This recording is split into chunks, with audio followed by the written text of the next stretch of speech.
प्रयागराज में जमुनानगर क्षेत्र में अरैल घाट पे बड़ी संख्या में यहाँ भीड़ रहती है। यहाँ महिलाएं कल रात से आना स्टार्ट हो जाएंगी। कल रात परसों सुबह यहाँ महिलाएं आएंगी, तो उसको देखते हुए प्रशासन ने और बाकी जो ऑर्गेनाइजर्स हैं उन्होंने काफ़ी भव्य व्यवस्था की है।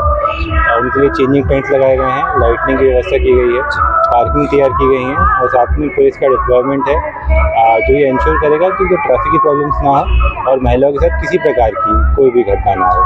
सर, जल में जो गहरे पानी में न जाने की ये व्यवस्था किस तरह की? तो हमने पानी में जल पुलिस का यहाँ डिप्लॉयमेंट किया गया है और साथ में बैरिकेडिंग कर दी गई है, जो कि सेफ स्पेस दर्शाती है कि जहाँ महिलाएं जा सके आराम से, उन्हें कोई परेशानी ना हो।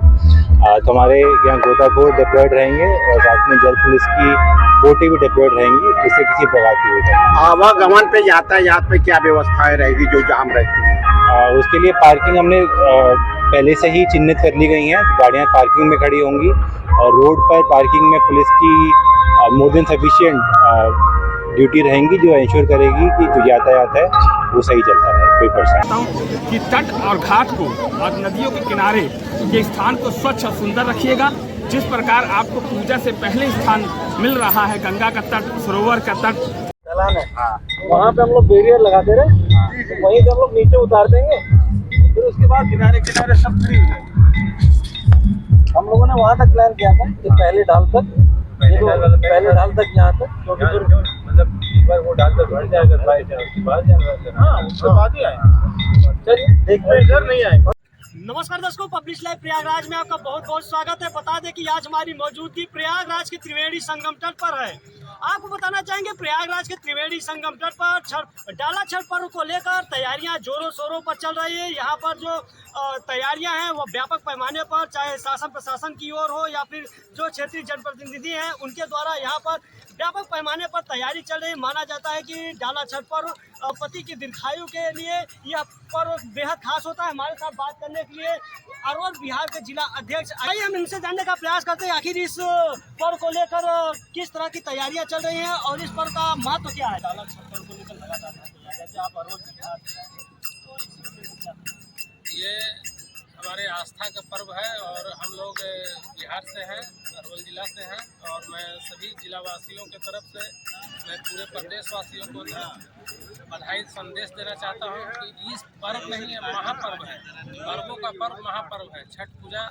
और हम लोग धूमधाम से बहुत दिन से मनाते हैं। ये हमारे सनातन धर्म का है और यहाँ पे जो व्यवस्था संगम नगरी में जो किया गया है, सबसे पहले तो मैं इस संस्था को मैं देना चाहता हूँ कि जो हमारे अध्यक्ष अरुण यादव जी हैं और इसमें चढ़ बढ़ के हिस्सा लेने वाले सेवा भारती के अध्यक्ष हमारे मित्र हमारे भाई सुजीत सिंह जी हैं, जो मतलब कि और इनके सहयोगी बंधु हैं जो संस्था के। मैं इन लोग सभी को अपनी ओर से बधाई देना चाहता हूं और मैं नगरवासियों को बधाई देना चाहता हूं। अभी पुलिस प्रशासन की अच्छी व्यवस्था यहाँ पे है और अपने बाबा योगी जी के नाम से जो फेमस, उनका भी बहुत अच्छा व्यवस्था रहा, जो कि आज देख रहे हैं संगम में इतनी बड़ी व्यवस्था नगर निगम का चाहे कोई भी व्यवस्था है, आज उनकी बहुत बड़ी कृपा है यहाँ। आज 5 साल 7 साल पहले इस तरीके की व्यवस्था नहीं होती थी, लेकिन आज उन्होंने एक अपना इतिहास बनाने का काम किया है। वहाँ छठ पर्व पे मैं सबके ओर से, मैं छठी मैया की ओर से मैं सबको बधाई और संदेश देना चाहता हूँ। सनातन धर्म में पर्व तो बहुत सारे होते, लेकिन यह छठ पर्व 4 दिनों तक चलता है। ये हमारे जो है, ये हमारा सूर्य भगवान के उगते और सूर्य भगवान के डूबते दोनों की पूजा होती है। और सबसे पहला जो सूर्य मंदिर बना था ये कोणार्क में था, उड़ीसा में। और आज सोचिए कि बिहार में मतलब कि लगभग जिला में देव में पहला सूर्य मंदिर बना हुआ है, कोणार्क में है। मतलब ऐसे फेमस मंदिर हैं जिनसे मतलब काफ़ी अच्छा लोगों को संदेश आता है। और ये आस्था का पर्व है, बिहार के लिए तो सबसे बड़ा पर्व है छठ महापर्व है। ये पर्व हमारे हिंदू समाज का एक पर्व पहले सिर्फ पूर्वांचल में ही मनाया जाता था, लेकिन पिछले कुछ वर्षों में देश के तमाम कोने कोने पे इस पर्व को मना रहे हैं। तो ऐसा क्यों किया? क्योंकि इसके पहले भी तो लोग, हाँ, लोगों को जानकारी नहीं था। धीरे धीरे जैसे जैसे लोगों को जानकारी हो रहा है छठ पर्व के बारे में, लोग जान रहे हैं कि छठ पूजा से क्या फ़ायदा है। सबसे पहले तो ये शुद्धता का त्यौहार है। आप सोचिए कि लगातार 4 दिन जो है इतनी शुद्धता से खाना है, चाहे रहना है, चाहे हर तरीके का जो व्यवस्था है, ये एक शुद्धता का त्यौहार है। मतलब इससे एक संदेश आता है कि हम लोग अपने घर में प्राकृतिक से भी साफ सुथरा रखें, प्रकृति को तो छेड़छाड़ न करें।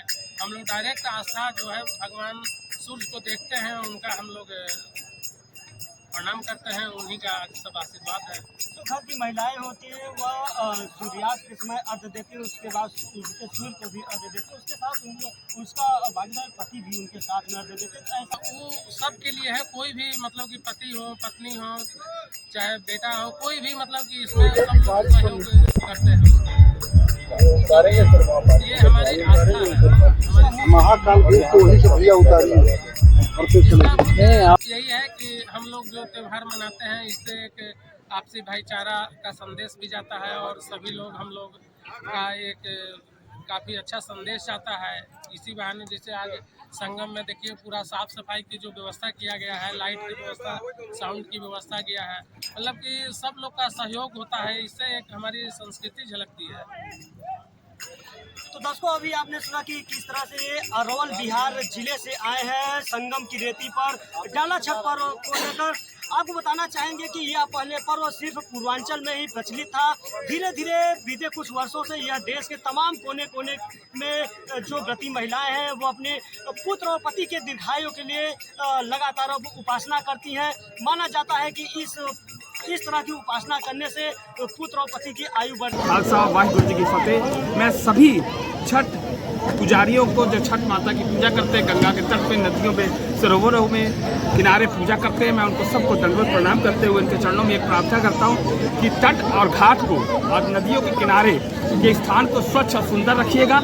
जिस प्रकार आपको पूजा से पहले स्थान मिल रहा है गंगा का तट, सरोवर का तट, उसी प्रकार पूजा अर्चना करने के बाद भी तो उसी तरह साफ सुथरा करके जाइएगा, जिससे क्योंकि ये छठ का पूजा जो है प्राकृतिक से जुड़ा हुआ है, पर्यावरण से जुड़ा हुआ है, इसलिए नदियों को, सरोवरों को, उनके घाट को, उनके तट को एकदम साफ सुथरा रखिएगा, जिससे कि आपकी मनोकामना शीघ्र से शीघ्र पूरी हो सके। मैं गंगा के चरणों में यही अरदास करता हूँ कि जो भी श्रद्धालु छठ पूजा में आपके चरणों में आए, आपकी आराधना करें, सूर्य देवा को अर्घ दे, सबकी मनोकामना पूरी करें, जिससे वो स्वस्थ सुंदर हो सके और उनकी समस्त मनोकामना पूरी हो। बस उनके चरणों में एक ही निवेदन है कि घाट जिस प्रकार आपको स्वच्छ और सुंदर मिल रहे हैं, उसी प्रकार स्वच्छ और सुंदर छोड़ के जाइएगा, जिससे कि आने वाले आपके बाद आने वाले श्रद्धालु जो घाट पे, नदी में, सरोवर में स्नान करें, उनका दिल एकदम खुश हो जाए। मैं सरदार पतविंदर सिंह एक बार पुनः सबको छठ पूजा की लख लख बधाई देता हूँ। वाहिगुरु जी का खालसा, वाहिगुरु जी की फतेह।